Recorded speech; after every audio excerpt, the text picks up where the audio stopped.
Banda Mulia, Manyapai, yang kemudian kejuaraan muda dan Tenggulut, yang ketiga Kota Kuala Simpang dan Rantau. Semua baik. Artinya saya katakan inilah kondisi yang berjalan hari ini, hampir sama tapi nggak serupa di semua kecamatan dari 6 kecamatan ini. Jadi ada hal yang saya ingin ajak review kembali apa yang pernah dilakukan oleh orang tua kita dahulu atau atuk kita dahulu. Orang-orang tua kita dahulu lebih menekankan pada filosofi dari sempena semua kejadian itu. Maka bahasa-bahasa adat itu sangat menggugah hati para terdakwa. Yang ingin saya sampaikan, perangkat kampung ini adalah sebagai payung negeri yang tidak menonjolkan keberpihakan, yang tidak menonjolkan teror kepada pihak manapun. Maka ada 5 langkah dalam menyelesaikan persoalan yang dilakukan oleh orang tua kita dulu. Akal, gigi, sawit, tepuk, sabar. Ini yang dipegang oleh orang tua kita dulu ketika menyelesaikan persoalan. Akal. Dengan akal yang sehat kita menyelesaikan persoalan-persoalan yang ada di kampung. Ini tindak lanjut dari 16 langkah. Tilik pandang alang tolong berat bantu, salah tegah. Kita tilik persoalan ini, kita pandang siapa yang bermasalah. Ketika ada hal-hal yang bisa menghalang dalam persoalan ini, kita tolong. Ya kan? Ada yang salah kita tegah, yang betul kita bantu. Sampai pada sidik siasat usut periksa. Payung negeri berperan sebagai orang yang melindungi masyarakatnya, bukan orang yang membuat kegaduhan dan kegelisahan pada masyarakatnya. Maka dalam bahasa adat tidak ada kata terhukum, tidak ada kata menjerahkan. Yang ada dalam adat, ini kita selesaikan secara adat supaya menjadi iktibar untuk kaum kerabat kita ke depan. Ketika kita katakan ada terhukum, ini kita sudah membunuh karakter dan nyali uang kampung itu terjadi. Adapun meskipun dia kita hukum, usir dari kampung. Usir bukan dalam kapasitas menghukum, tapi mendidik. Maka mengusir ini tidak mengusir seperti kita membuka kandang lembu kita usir, tapi ada tujuan. Apa kita titipkan kepada pesantren, apa kita titipkan kepada alim ulama dengan kurun waktu tertentu. Dia hanya boleh pulang dalam proses hukuman ini pada saat lebaran misalnya, untuk bertemu sanak keluarga. Ini dalam proses hukum. Kemudian balik lagi sampai dia betul-betul sadar dengan kurun waktu. Jadi tidak ada kata hukuman. Nah, jadi ada persoalan-persoalan yang sensitif yang tak boleh dipaparkan di depan umum. Maaf cakap, seorang suami meskipun istrinya berzina, ketika ini dipaparkan di muka umum dia akan buat parah. Meskipun istrinya berzina, dikatakan neto imam, neto penghulu, empuan si polannya dia berkelih berzina. Meskipun sudah benar ketangkap basah, dia akan buat parah membacok orang yang melaporkan. Ini aib. Maka peranan perangkat kampung itu termasuk empuan datuk sangat berperan dalam menyelesaikan persoalan ini. Tak boleh menyelesaikan perkara 2 terdakwa itu didekatkan, harus terpisah. Secara psikologi akan menimbulkan hal-hal yang tidak diduga. Jadi persoalan ini, persoalan mesum itu tidak harus disidangkan di muka umum seperti ini. 16 langkah tadi berjalan, 5 perkara tadi memutuskan. Empuan Datuk cukup menanyakannya. Lalu Empuan Datuk kayak Empuan, dan sudah pasti si perempuan ini dititipkan ke rumah imam, ke rumah Tok Pemburu. Empuan Datuk nanya, perempuan Datuk bertanya, "Mai pasal nak engkau diterjun ke dalam sawit?" Ditodongnya perempuan itu. Perempuan sama perempuan akan terbuka. Tapi kalau seperti tadi peluang untuk nyanggah meskipun terbuka, ketika si laki nyanggah, si perempuan punya nyali untuk juga menyanggah. Mana ada aku buka baju kena mandi sungai, karena dekat sungai. Betul kata yang puan. Aku kan belum buka baju kata nanti dia mandi, karena dia hangat kali hukum kali. Bisa. Tapi ketika perempuan itu Maya mau yang diragu jadi semua dia buka. Nanti datang pada lagi. Tapi saya enggak, udah diakui yang belinya. Ya kan? Saksi hanya memperkuat kata ini. Maka bahasa adat adalah bahasa keteguhan. Maka inti dari peradilan damai kampung itu memperkokoh tali persaudaraan, bukan memecahkan orang. Intinya pada bahasa. Bahasa-bahasa adat ini adalah bahasa yang meneduhkan hati. Ya kan? Tapi hari ini kan saya tidak katakan itu tapi ini kondisi ini hari seperti ini. Dan tidak serta-merta kita bisa mengembalikan seperti apa yang dilakukan oleh orang-orang tua kita dulu. Karena filosofi adat ini kan, sempurna keberkatan adat ini tidak sepenuhnya kita pahami. Nah, antara Datuk Penghulu dengan MDSK tadi berbeda pendapat tentang persoalan memotong kambing. Yang satu untuk kenduri, yang satu masa kita makan daging lendir. Ini kan yang berkembang hari ini. Kemarin sudah saya katakan bahwa menumpahkan darah merupakan pencuci aib. Daging yang kita makan itu daging yang akan kita doakan untuk kebersihan aib yang sudah menimpa kampung kita. Tidak bisa kita maknai itu sebagai daging lendir. Ini kan salah kekeliruan pemahaman kita. Maka keberkahan itu hilang. Maka saya katakan yang pernah dilakukan oleh orang tua kita itu tetap bersandar kepada syariat, ketentuan-ketentuan syariat. Angka-angka yang ditentukan dalam adat itu angka syariat. Kenapa ada nasi 7 bungkus, 44 bungkus, 40 bungkus? Ya Pak Ustaz ya, ini kan angka-angka yang sesuai dengan syariat. Maka keberkahan itu tidak pernah lari. Inti segala perlakuan adat, karena adat ini disandarkan pada ketentuan Allah, ketentuan syariat, maka berharap pada keberkahan itu.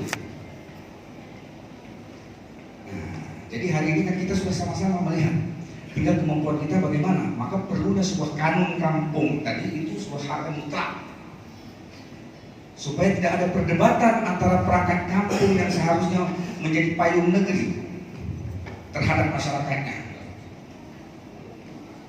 Jadi kita menyelesaikan orang, tapi justru perangkat kampungnya yang harus berdebat dulu.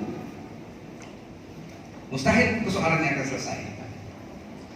Maka ada tahapan-tahapan dalam penyelesaian adat ini. Kalau orang mesum kita tanya terus malam itu pada suaminya, dia akan cerai. Tapi ketika langkah-langkah adat ini kita lakukan, kadang memang seperti yang digambarkan tadi, si suami merasa memang aku yang keliru tidak mengurus istriku. Ada bahasa-bahasa lain, tidak melihat antara dua sosok, antara istri dan suami, tapi ada korban lain di belakang yang seharusnya perbuatan ini tidak pernah terjadi. Zaman dulu lebih dasar mesum ini sebenarnya. Kalau saya dengar cerita orang-orang tua saya dulu, ada anaknya tukang panjat kelapa, emaknya lagi mesum di bawah dengan orang lain. Lihatnya, astagfirullahaladzim, mak aku, lari dia. Itu hebat anak. Tidak datang dia memukul orang yang menzinahi emaknya, karena dia tahu ada orang lain yang berhak. Meskipun hatinya ini sudah seperti apa, karena dia tidak tahu kenapa emaknya seperti itu. Kemarin kasus sudah saya ceritakan bagaimana emak angkat dengan anak angkat. Oke. Ada belengong istilah menyelesaikan. Ini saya bercerita tentang kronologis yang pernah dulu. Mungkin bapak-bapak yang lebih tua, abang yang lebih tahu dari saya, barangkali tidak teringat lagi. Tapi saya refleksi terus dengan kondisi-kondisi hari ini. Kenapa kita terlalu susah menyelesaikan persoalan? Yang sebenarnya kekerabatan yang paling akrab erat adalah di kampung. Kampung itu adalah tali persaudaraan. Maka orang tua dulu jarang menjauhkan anaknya dari kampung itu. Kalau kawin sudah diatur di rumah anaknya, dekat. Maka kampung itu kekuatan kekerabatannya lebih kuat. Kalau orang satu melahirkan, mau sampai seminggu dia menunggunya. Kalau bahasa Jawa ada lelean ya itu anak pertama itu. Itulah kebersamaan yang hari ini tetangga kita meninggal, kita datang membesuk, justru kita tinggalkan. Karena kita ketakutan dengan rezeki kita yang hilang. Orang dulu kekuatan agamanya syariatnya lebih kuat. Dia yakin bahwa rezeki itu Allah yang tentukan. Tidak pernah dia takut, tidak pernah dia merasa bersaing dengan tetangganya, dengan saudaranya. Saya kasih contoh sederhana. Bagi nelayan, ketika ada nelayan baru yang akan hadir dalam kelompok nelayan itu ditekung tawari, sampahnya ditekung tawari, alat-alat ikannya ditekung tawari, diundang nelayan-nelayan lain. Nelayan-nelayan ini hadir berdoa agar keselamatan dan rezeki dilimpahkan Allah. Nelayan-nelayan tidak merasa bahwa kehadiran nelayan baru ini sebagai kompetisi dalam mencari rezeki. Kenapa? Karena mereka yakin bahwa rezeki itu urusan Allah. Hari ini kita putuskan tali persaudaraan kita karena kegaduhan kita, karena kegelisahan kita bahwa rezeki kita hilang. Perlahan-lahan kekerabatan kita bergeser, perlahan-lahan ketauhidan kita juga bergeser. Betul Ustaz? Tak yakin kita dengan keberadaan Allah itu memberi rezeki pada kita. Allah tak pernah menukar rezeki orang. Maka belum tua orang tua zaman banyak anak banyak rezeki. Itu betul, saya dengar dari kawan-kawan saya Ustaz. Karena rezeki kita tidak dicampur-campur. Rezeki ayah lain, rezeki anak lain, rezeki istri lain. Maka Allah mensyariatkan boleh 4. Betul Ustaz? Tapi Ustaz belum punya niat. Rencana 2, 3, 4. Allah mau mengetahui. Allah tidak mentelantarkan. Kita yang gelisah karena kita jauh dari Allah. Kita jauh dengan yang mempunyai rezeki. Maka kita gelisah. Ya, ini kan persoalan. Maka ini tadi kita sudah beri gambaran, terserah kepada Bapak MDSK mempermudah diri ada pada kita, mempersulit diri ada pada kita. Langkah mana yang kita ambil? Langkah mempermudah atau langkah mempersulit? Di kampung adalah sebuah kekerabatan yang bisa kita ajak duduk bersama. Maka orang tua dulu etikanya, anak-anak yang masih di bawah tanggungan orang tuanya ini tak boleh ikut dalam musyawarah. Ini urusan orang tuanya. Orang tuanya, karena anak-anak zaman dulu itu menjaga nama baik keluarga. Kalau sudah dikatakan ayahnya, jangan, malu abah kakak. Jangan kau buat malu abah. Karena waktu di sidang itu nasihat, itulah yang membuat orang sakit, tapi kita tidak sakiti. Yang membuat orang malu, tapi kita tidak bermalukan. Ketika dia duduk dalam majelis dinasihati atas kasus yang dialaminya, kalau nilai-nilai kemanusiaannya masih berada pada posisi nalurinya, dia akan merasa malu. Tapi kalau kejadian yang pernah kita alami kemarin, senyum dia tertangkap mesum, dinasihati. Saya pun hampir goyang hati saya untuk berkata kasar. Tapi saya sadar inilah kondisi. Kenapa? Ketika kita salah menerapkannya, kejahatan itu akan menjadi trendy, akan menjadi ikon, akan menjadi model. Gak ada malu lagi. Biasa, kemarin sekolah itu kuat. Kenapa kita malu? Imannya Pak masih kabur. Bagaimana? Imannya nggak ada. Iya betul. Jadi kita bersyukur pada Rasulullah, bermohon pada Allah untuk tidak menunjukkan aib kita pada Allah. Seandainya aib kita dibukakan Allah di jahil kita semuanya. Betul Ustaz? Tahu di maling, saya maling, sama-sama kita tahu. Jadi artinya kejahatan itu sudah yang ustaz ulama berjalan dengan sendirinya, masuk surga dengan sendirinya, yang pemaksiat sendiri harus tahu kita sama-sama pemaksiat. Kita ustaz sama-sama ustaz. Bersyukur Rasulullah telah berdoa pada Allah untuk menutupkan aib kita. Kenapa kita yang membuka? Adat inilah yang mengatur itu semua tadi. Maka adat yang berjalan dengan syariat ini. Jadi saya sharing dengan ustaz. Syariat ini akan lebih efektif, akan lebih lagi berjalan baik ketika diterapkan dengan pelaksanaan adat. Kalau tidak ada adat, maka ustaz sendiri yang akan masuk surga. Yang orang maksiat terus, tak perlu lagi ustaz. Karena kalau ustaz ngomong, ustaz aja langsung surga. Mana ustaz usul. Jadi kebesaran adat zaman dulu itu, tuh imam lewat, lari kita kalau tak sholat. Hari ini terima dengan pak keluar tidak. Ini pergeseran. Lantas tugas siapa? Kita buat pelatihan-pelatihan seperti ini kan untuk menyadarkan kita. Maka saya mengingatkan kembali, kenapa dulu zaman dahulu damai? Pemahaman syariat itu dangkal, tapi kekuatan syariat kuat. Pura-pura Pak, ada TV. Ada TV. Apapun daerahnya, ada tunjuk ajar yang harus kita wariskan. Jadi kalau ada yang saya ada waktu sendiri, ya kan?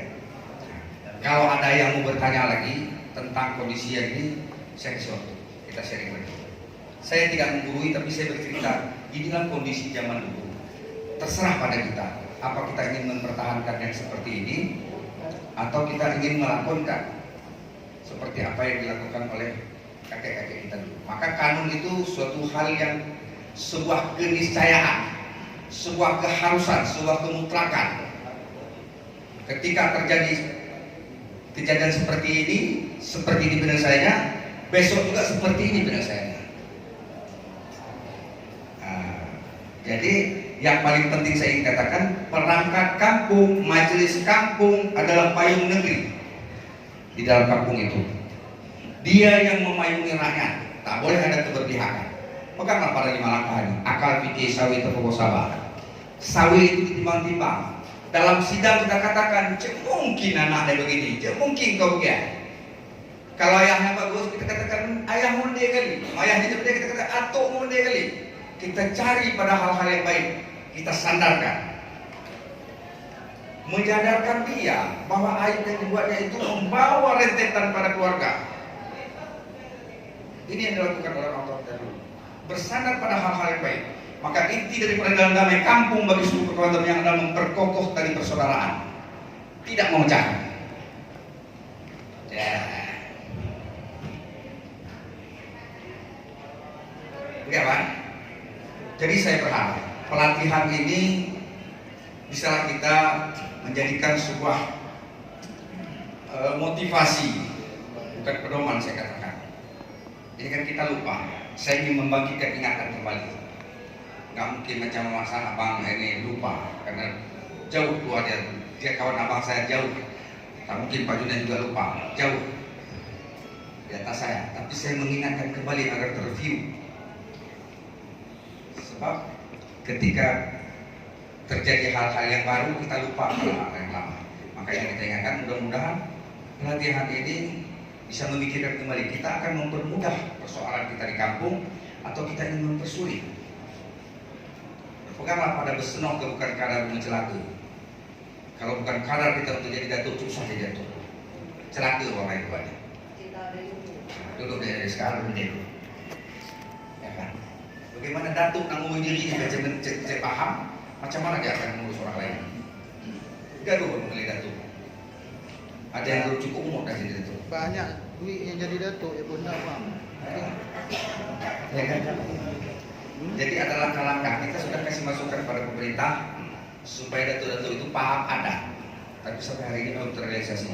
Kalau datuk-datuk ini persyaratannya menjadi datuk paham adat, semua datuk akan belajar adat. Maka beradaklah kampung itu. Jadi imam juga selain dari dia paham syariat, paham adat. Ini kadang-kadang maaf, kalau baca 2-3 ayat dia pengamat. Aneh ustaz juga. Baik, sebelum saya tutup ada koreksi barangkali. Nah, silakan bisa bilang.